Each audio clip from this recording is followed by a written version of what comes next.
अस्सलाम वालेकुम। आज का जो लेक्चर है इसमें एक्सेल की कुछ जो टिप्स हैं वो हम सीखेंगे, जो नॉर्मली मोस्टली हम अपनी रूटीन के जो टास्क हैं उसमें यूज़ कर रहे होते हैं। अगर आपको नहीं पता तो इसको यूज़ करने से मेरे ख्याल में आपका टाइम भी सेव हो सकता है, डाटे की एक्यूरेसी भी आ सकती है, प्रेजेंटेशन भी बेहतर हो सकती है और जो जो एफिशिएंसी है वो भी इम्प्रूव हो सकती है। तो सबसे पहले जो चीज़ आ रही है वो है removing of extra space. Some time होता ही है कि जब आप किसी अपने टीम मेंबर से या किसी इंटर डिपार्टमेंट से आपको डाटा रिसीव होता है तो एक्सेल में चूंकि उनको अंदाज़ा नहीं है कि आपने उस डाटे को कैसे यूज़ करना है, तो वो डाटे को डिफरेंट फॉर्म में भेज दिया जाता है। मतलब एक स्पेस का ख्याल नहीं रखा जाता कि अगर अगर आपने मिस्टर लिखा है तो एक स्पेस है, उसके बाद नाम लिखा है तो फिर स्पेस है। तो सम टाइम स्पेस ज़्यादा हो सकती हैं, सम टाइम स्पेस कम हो सकती हैं, तो डाटा उस फॉर्म में नहीं आता कि आप उसको प्रेजेंट कर सकें। जैसे ये आपके सामने है कि होना ये चाहिए मिस्टर फ़हीम महबूब, लेकिन लिखा क्या है कि इसके बाद भी स्पेस है, महबूब के बाद भी स्पेस है। तो अगर डाटा क्वांटिटी ज़्यादा है तो एक एक को तो आप सही नहीं कर सकते, और अगर सही भी करते हैं तो उसमें ऑब्वियसली टाइम काफ़ी कंज्यूम हो सकता है। तो इसके लिए हम सिंपल सा एक फार्मूला यूज़ करेंगे। फार्मूला क्या है, ट्रिम का ऑलरेडी आपको आपके नोटिस में होगा, ये बड़ा सिंपल सा है, जस्ट हम रिपीट इसको कर रहे हैं। ट्रिम का फार्मूला एंटर करें और ट्रिम लिखने के बाद जो कॉलम या जिस रो में डाटा आ रहा है उसको सिलेक्ट करें, यानी कि A3 को सिलेक्ट किया हमने, एंटर किया, उसके बाद हम इसको पेस्ट कर देते हैं। तो ये आप देखें तो उसने सारे का सारा उस तरीके में बना दिया जिस तरीके में उसकी एक प्रेजेंटेशन होनी चाहिए। जैसे अगर आप यहाँ पे देखें तो मैं यहाँ पे स्पेस देता हूँ, लेकिन ये डाटा वैसे ही होगा जैसे होना चाहिए, यानी कि जो स्पेस है उसको स्टैंडर्ड फॉर्म में कन्वर्ट करता है कि एक डिजिट के बाद या एक नाम के बाद एक स्पेस आनी चाहिए। तो बिल्कुल उस स्टैंडर्ड फॉर्म ने उसने सीक्वेंस के साथ उसको बना दिया है, तो इससे आपका टाइम काफ़ी सेव हो सकता है। तो ये removing of extra space, some time जब सॉफ्टवेयर से आप डाटा डाउनलोड करते हैं तब भी इशू आ जाता है, तो आप इस तरीके से जो स्पेस है वो रिमूव कर सकते हैं। उसके बाद अगला स्टेप ये आता है कि मोस्टली जब आप डाटा बना रहे होते हैं तो सम टाइम कुछ कस्टमर का कोई भी सिचुएशन आती है। जैसे आपके सामने एग्जांपल है, इसमें कस्टमर नेम है, जुलाई की सेल है, अगस्त की सेल है, सितंबर की सेल है। तो इसमें आप देखें तो जुलाई की सेल आबिद की नहीं है, सितंबर की नहीं है। तो अगर आप डाटा प्रेजेंट कर रहे हैं और आपने कॉलम खाली छोड़ दी है तो इसमें क्वेश्चन या अजम्पशन दी जा सकती है कि हो सकता है डाटा मिस हो गया हो, ये गलती हो गई हो। लेकिन अगर हम ब्लैंक को की जगह पे कोई ऐसा चीज़ लिख दें, जैसे हम नो सेल लिखते हैं, तो इससे मतलब जो भी उस डाटे को देख रहा है तो अंडरस्टूड सी बात होगी कि इस महीने में उसकी सेल नहीं है। तो इसका तरीका क्या है कि हमने ब्लैंक सारे सेल सेलेक्ट करने हैं। तो कैसे सेलेक्ट करेंगे, पूरी रेंज को सिलेक्ट करें, F5 को प्रेस करें, उसके बाद स्पेशल को क्लिक करें, ब्लैंक को क्लिक करें, तो आपके सामने सारी रेंज सेलेक्ट हो जाएगी। अब ये करने के बाद आपने जो लिखना है, लेट्स से हम लिखते हैं नो सेल, ये लिखने के बाद आपने एंटर प्रेस नहीं करना, आपने कंट्रोल एंटर प्रेस करना है। तो जितने भी ब्लैंक सेल हैं सारे के सारे ये आपके सामने हैं, सारे के सारे उन पर लिखा जाएगा नो सेल। यानी कि एक छोटी सी टेक्निक से आप जितने भी ब्लैंक सेल हो, चाहे 1000 में हो, आप उनको ईजिली वहाँ पे ये कोई भी अपनी मर्जी का नंबर लिख सकते हैं। उसके बाद आता है जी कन्वर्ट नंबर। अब कन्वर्ट नंबर क्या चीज़ है कि सम टाइम आप जब डाटा हम डाउनलोड करते हैं, डाटा रिसीव होता है, तो हमें कुछ जो डाटे की टाइप है वो टेक्स्ट में होती है और कुछ डाटे की टाइप जो है वो न्यूमेरिक फॉर्म में होती है।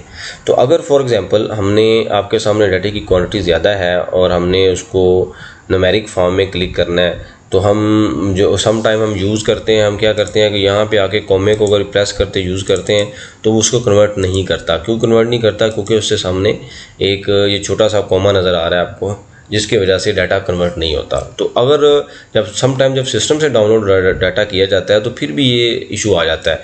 तो अगर डाटे की ट्रांजैक्शन ज़्यादा है, क्वांटिटी ज़्यादा है, ट्रांजैक्शन ज़्यादा हैं, तो फिर एक एक को सही करना तो मेरे ख्याल में काफ़ी टाइम लग जाएगा। और ये वो वाला काम है जिसमें टाइम नहीं लगना चाहिए, लेकिन टाइम यूज़लेस टाइम है, यानी कि वर्किंग करने से पहले आपको इसको ऊपर टाइम लगाना पड़ेगा। तो हम एक सिंपल सी टेक्निक यूज़ करते हैं कि हम एक जगह पे हम 1 लिखते हैं, इस 1 को कॉपी करते हैं, कॉपी करने के बाद हम जो रेंज है वहाँ पे सिलेक्ट करते हैं, कंट्रोल आल्ट V प्रेस करते हैं, उसके बाद मल्टीप्लाई का प्रेस करते हैं। तो ये देखें सारे के सारे उसने क्या किया है, 1 मिनट में उसने सारे के सारे जो 1 सेकंड में जितने भी हैं वो सारे के सारे किस में कन्वर्ट कर दिए, डिजिट में। अगर आप कॉमा लगाएंगे तो आप कॉमा लग जाएगा, इससे पहले कॉमा नहीं लग रहा था। ये देखें 1 2 3 यानी कि डिजिट फॉर्म, न्यूमेरिक फॉर्म में जैसे काउंटिंग की फॉर्म में लिखना चाहिए वैसे लिख दिया गया है। तो इससे आपको ईजीली आप इसको आइडेंटिफाई कर सकते हैं। सेकंड जो चीज़ है कि अगर आप फार्मूला लगाते हैं, लेट्स से डाटा डाउनलोड हुआ है इस तरीके से, तो हमने फार्मूला क्या लगाया है A3 लेस देन है C3, यानी कि 125 बड़ा है 123 से। तो आप यहाँ पे नीचे फार्मूला लगाएंगे तो ये फॉल्स कर देगा। अगर मैं लेट से यहाँ पे 120 लिखता हूँ, ये फिर भी फॉल्स कर देगा। ठीक है, उसकी रीज़न क्या है कि इससे पहले हमने 120 से पहले कॉमा दिया है, तो हम एक्सेल का रूल है कि जो वर्ड हैं उसको ग्रेटर देन ही समझता है ये न्यूमेरिक से। तो इस तरीके से अगर आप इसको कन्वर्ट भी करते हैं, मतलब इसको अगर आप 2 को यहाँ पे आके कॉमे में भी कन्वर्ट करते हो तो ये कन्वर्ट नहीं होगा।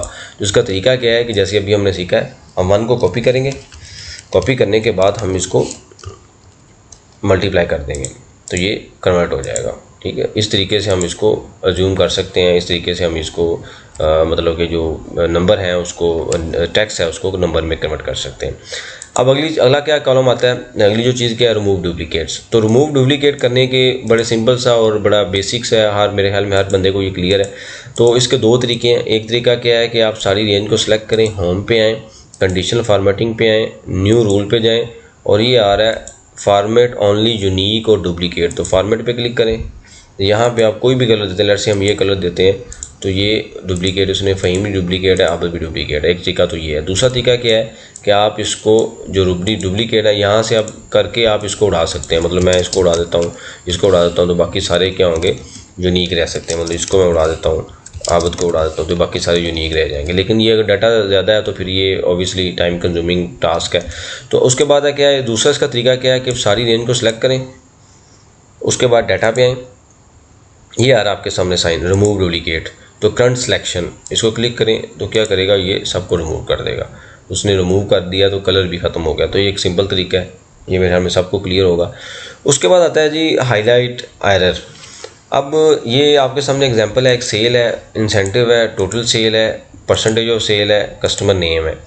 तो अगर फॉर एग्जांपल हम ये कहते हैं कि लेट्स से हम यहाँ पे भी फार्मूला लगाते हैं, तो जब हम फार्मूला लगा रहे होते हैं तो जिस कॉलम में इंफॉर्मेशन नहीं होती तो हमारे सामने इस तरह का एक साइन आ जाता है कि वो एरर दे रहा है कि जी जो हैश डिवाइडेड है वो 0 है, यानी कि जो चीज़ जिसको आप तकसीम कर रहे हैं वो 0 है। मतलब अगर आप देखें तो ये दोनों 0 हैं, तो इस वजह से उसने डिवाइड का साइन दिया है कि डिवाइड बाय 0 का मतलब क्या है, सारी चीज़ें उसने 0 कर दी हैं। तो अगर डाटा ज़्यादा है और आपने सेलेक्ट करना है कि कौन कौन से ऐसे कॉलम हैं जो इनके ऊपर ये एरर आ रहा है, तो उसका सिंपल तरीका क्या है कि आप इस सारी रेंज को सिलेक्ट करें। उसी तरीके से हम कंडीशनल फार्मेटिंग में जाएंगे, न्यू रूल में जाएंगे, उसके बाद आता है कि ये फार्मेट डेट कंटेन क्या एरर ये एरर आ रहा है, तो एरर पे आप क्लिक करें। उसके बाद फार्मेट पे आएँ, जो भी आप नंबर देना चाहते हैं, लेट्स से हम ये कलर देना चाहते हैं तो हम इसको क्लिक करेंगे तो ये आप देखें तो उसने हाईलाइट कर दिया। तो फिर आप इसके बाद इजीली या तो आपको आइडेंटिफाई आप इजीली कर सकते हैं, इंफॉर्मेशन को बनाते हुए आपको पता चलेगा कि यहाँ पे मसला है, ये फार्मूला नहीं है या डाटा नहीं है। उसके बाद या तो आप इसको डिलीट कर देंगे या इसको जब अपनी प्रेजेंटेशन का पार्ट बनाएंगे तो ये ईजी टू अंडरस्टैंड और प्रेजेंटेबल में भी बेहतर रिफाइन कर सकता है, यानी कि आपको ईजीली आइडेंटिफाई आप कर सकते हैं कि इसमें फार्मूला नहीं है या इशू है। उसके बाद आता है अगला केस, अपर लोअर या प्रॉपर केस। ये बड़ा सिंपल सा है, ये तकरीबन हर किसी को क्लियर है कि आपने डाटा एंट्री किसी से करवाई लेकिन उसने सही तरीके से नाम नहीं लिखे। तो अगर आपकी रिक्वायरमेंट है कि सारे के सारे जितने भी वर्ड हैं वो अपर केस यानी कि बड़ी इंग्लिश में हो, तो हम उसको सिंपल क्या फार्मूला लगाएंगे, अपर, और इसको सेलेक्ट करें और पेस्ट कर दें। उसके बाद आप कंट्रोल C करें और V करते जाएं, तो जो आपने करना है कॉपी वो कॉपी होता जाएगा। उसके बाद लोअर केस है, लोअर केस में क्या है, लोअर सेलेक्ट करें, इसको सेलेक्ट करें और उसके बाद कंट्रोल V करते जाएं तो ये सबको सही कर देगा। प्रॉपर क्या है कि जी हर वर्ड जैसे हम लिखते हैं सेंटेंस की फॉर्म में कि पहला वर्ड बड़ा हो, यानी कि कोई भी जैसे मिस्टर कैम बड़ा है, फ़हीम कैफ बड़ा है, बाकी सारे जो हैं वो प्रॉपर लिखे जाएँ। तो इसलिए हम क्या फार्मूला यूज़ करेंगे, प्रॉपर का। तो प्रॉपर हम लिखते हैं, उसके बाद हमने ये सिलेक्ट किया तो उसके बाद इसको पेस्ट कर दें तो ये सारे के सारे ये भी नॉर्मली प्रेजेंटेशन को बेहतर बनाने के लिए, क्योंकि जब भी आप किसी को डाटा प्रेजेंट करते हैं, अपने सीनियर को, किसी भी शेयर होल्डर्स को या किसी भी आउटसाइड रेंज पे जब डाटा प्रेजेंट करते हैं तो ऑब्वियसली उसकी प्रेजेंटेशन का ख्याल रखा जाता है, तो इससे आपका टाइम काफ़ी सेव हो सकता है। उसके बाद आता है टेक्स्ट टू कॉलम, ये बड़ा इंपॉर्टेंट है। अब होता क्या है कि आपके पास कुछ सॉफ्टवेयर से इंफॉर्मेशन निकलती है इस तरीके से कि पहले लोकेशन आ रही है, जैसे DHA है, उसके बाद सिटी है लाहौर है और फिर कंट्री नेम है पाकिस्तान। तो अगर आपके पास नंबर ऑफ़ कस्टमर ज़्यादा हैं और आप ये चाह रहे हैं कि मैंने लोकेशन, सिटी और कंट्री सेपरेट करना है, तो एक एक को करना ऑब्वियसली हो तो सकता है, लेकिन टाइम कंज्यूमिंग टास्क है और बिला वजह इस पर टाइम लगेगा, कोई इसकी एफिशिएंसी नहीं निकलेगी, क्योंकि एट द एंड ये होगा कि डाटा हमने सेपरेट किया है। तो इसके लिए हम क्या करेंगे, हम सारी की सारी रेंज को सिलेक्ट करने के बाद एक ऑप्शन होती है टेक्स्ट टू कॉलम, तो उस पर आके आप क्लिक करें। अब ये जो टेक्स्ट टू कॉलम है ये डीलिमिटेड है, फिक्स यानी कि ये फिक्स नहीं है। डीलिमिटेड तो मुराद ये है कि इसके अंदर जो चीज़ें चल रही हैं, जैसे उसने लिखा कैरेक्टर सच एज कोमा, कि इसमें कोमा आ रहा है। आप देखें तो यूनिक चीज़ क्या आ रही है, DHA के बाद कोमा है, लाहौर के बाद कोमा है, पाकिस्तान के बाद कोमा है। तो मतलब ये है कि ये फिक्स नहीं है। तो हम इस ऑप्शन को सिलेक्ट करेंगे, उसके बाद नेक्स्ट करेंगे, फिर हमारे लिए क्या हमने यहाँ पे सिलेक्ट करना है कोमा, ये करेंगे। उसके बाद रेंज डेस्टिनेशन देनी कि कहाँ से स्टार्ट करना है, तो हम उसको कहते हैं कि यहाँ से यहाँ पे पेस्ट करें, यहाँ पे ना करें। तो हमने वो उसको दे दी रेंज और उसके बाद फिनिश कर दिया। जैसे हम फिनिश करेंगे तो आप देखें तो उसने सारी चीज़ें सेपरेट कर दी हैं, DHA सेपरेट कर दी है, लाहौर सेपरेट कर दिया और पाकिस्तान सेपरेट कर दिया है। अब इस तरीके से आप फार्मूला लगाना चाहते हैं किसी DHA को, लाहौर को, पाकिस्तान को, आप इजीली लगा सकते हैं, यानी कि ये भी आपका टाइम बचा सकता है। उसके बाद स्पेल चेक, जैसे हम वर्ड के अंदर काम करते हैं तो हमें वो बता देता है कि जी आप स्पेल सही नहीं है, इसको आप राइट क्लिक करके चेक कर लें। तो इसी तरीके से एक्सेल के अंदर भी एक तरीका है जिससे हम ये चेक कर सकते हैं कि हमारे स्पेलिंग ठीक है कि नहीं। आप रिक्वायर रेंज को सिलेक्ट करें, उसके बाद या इवन पूरी शीट को सिलेक्ट कर सकते हैं। जैसे अगर हम यहाँ पे हैं तो मैं पूरी काम करने के बाद आप अपना कंट्रोल बना रहे हैं कि आप पूरी शीट को सिलेक्ट करें, F7 प्रेस करें, ये कॉन्फिडेंस आ रहा है तो स्पेलिंग उसके वो कहता है जी सही नहीं है। तो मैं क्या कहता हूँ कि मैं इसको कहता हूँ कि इग्नोर ऑल, जहाँ जहाँ पे भी आ रहा है उसको सही कर दे, तो उसने सारे स्पेलिंग ठीक कर देगा। यानी कि अगर इवन गलत भी लिखे हुए हैं तो उसको आप जब करेंगे तो वो जहाँ जहाँ पे भी होगा उसको ठीक कर देगा। सिंपल से एक प्रोसेस है, F7 क्लिक करना है, जो जो ऑप्शन है इग्नोर ऑल कर दें तो वो सारे जितनी भी गलतियाँ वो खुद ब खुद ठीक कर देगा। उसके बाद जो आती है अगली चीज़ जो आती है वो है फाइंड एंड रिप्लेस। नॉर्मली ये फार्मूला हर कोई यूज़ करता है। यहाँ पे मैंने एक टेबल बनाया है, कस्टमर नेम, हम डिफरेंट एंगल से इसको देखेंगे, थोड़ा सा एडवांस वर्जन इसका देखेंगे। मैंने एक टेबल बनाया है जिसमें जुलाई की सेल है, अगस्त की सेल है, सितंबर की सेल है। उसके बाद मैंने यहाँ पे लिखा है कस्टमर नेम और उसकी सेल है, फिर अरसलान है उसकी सेल है। तो मैं फॉर एग्जांपल यहाँ पे करना ये चाहता हूँ कि लेट्स से मैं ये कहता हूँ कि मेरे पास जुलाई की सेल आ गई है, ये अरसलान की भी सेल आ गई है, ये जुलाई के महीने की सेल है। तो मैं डाटा रेंज मेरे पास बहुत ज़्यादा है, क्वांटिटी बहुत ज़्यादा है, तो मैंने एक फार्मूला लगाया है। उसके बाद अब मैं चूँकि यहाँ पे VLOOKUP लगाया, VLOOKUP में हम क्या करते हैं, डाटा रेंज देते हैं। हमने क्या किया, दूसरा कॉलम जो है वो सिलेक्ट कर लिया, यानी कि दूसरे कॉलम की रेंज हमने ले ली। तो हम क्या करते हैं, VLOOKUP लगाया, इसके बाद हम सबसे पहले ये लुकअप वैल्यू है, उसके बाद हम रेंज देते हैं और उसके बाद हम इसको 2 सेलेक्ट करते हैं। तो इसको हम फिक्स कर लेंगे, ठीक है, और ये हमारे पास डाटा आ गया। अब अगर आपको कोई कहता है कि जी आप डाटा बहुत ज़्यादा है, लेट्स से आप जूम करें कि आपके पास 500 या 600 की फॉर्म में डाटा है, यानी कि रेंज में डाटा है, तो आप क्या करेंगे, इस तरीके से हर बार फार्मूला लगाएंगे। तो इसमें एक छोटा सा शॉर्टकट हम यूज़ कर सकते हैं। अगर आपको कोई कहे कि जी आप सेल लिखें अगस्त की, तो हम कैसे लिखेंगे, हम ये जो आ रहा है 2, क्योंकि अगस्त के महीने को 3 हमने सेलेक्ट करना है, तो 2 कॉमे के साथ आपने कॉपी करना है। इस रेंज को सिलेक्ट करें, पेस्ट करें, यहाँ पे आप पेस्ट कर दें। और अगस्त की सेल अब आपने लेनी है तो आप क्या करें, कॉमे के साथ यहाँ पे 3 लिख दें, रिप्लेस ऑल कर दें, ठीक है। जैसे ही आप रिप्लेस ऑल करते हैं तो आपके सामने हमने कॉमे के साथ 2 को फाइंड किया और रिप्लेस कर दिया किसके साथ, 3 के साथ। तो ये क्या करेगा,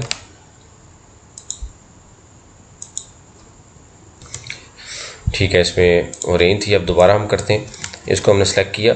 अब हम क्या करेंगे, कॉमे के साथ 2 को फाइंड किया और कॉमे के साथ 3 को रिप्लेस कर दिया। तो आपके सामने ये देखिए उसने क्या किया, रिप्लेस कर दिया। यानी कि ये इमरान की सेल कितनी है जो अगस्त के महीने में, 25,000। उसके बाद सलान की सेल कितनी है, 32,955। तो ये उसने वो कर दिया। यानी कि इजीली स्टेप पे हम इसको कर सकते हैं।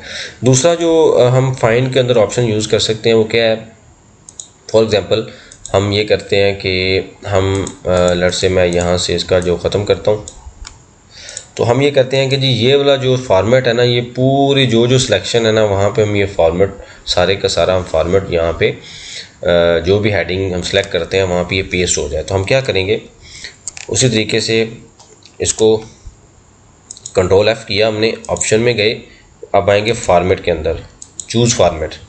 तो ये वाला फॉर्मेट हम कहते हैं हमने चूज़ किया है। उसके बाद चूज फॉर्मेटेड सेल, तो इसको हमने क्लिक कर दिया है। तो हम क्या करेंगे, रिप्लेस ऑल, ये इसको हम ख़त्म कर देंगे। और उसके बाद हम क्या करते हैं, ये किया हमने,